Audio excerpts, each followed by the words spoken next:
What if I told you that one day Batman will wield a sword and look like Conan the Barbarian? Or Wonder Woman will be a cowgirl?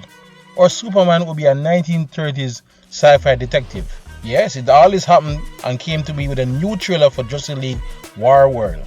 And I just got feelings watching it, and all I could say after, huh?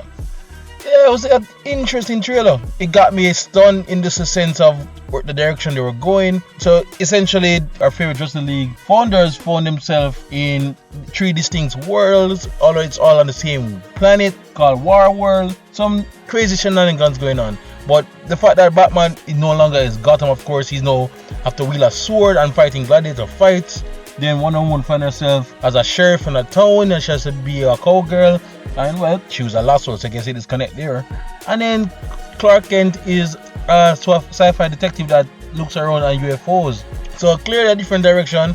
And you guys know I love me my DC animation. I always think there is one of the stronger points of DC. But yeah, it's just taking a while to really feel into this one.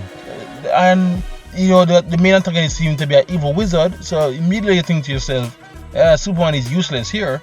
But I'm trying to just get from the trailer the clear direction they're going. But I must say though, the usual fish out of water trope sometimes can be interesting, especially if done well.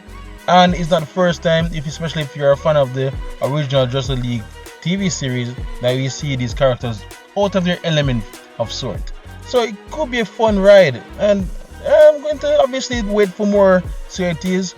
Yeah, it's going to release straight to DVD and Blu-ray soon. Hopefully it's on HBO Max after.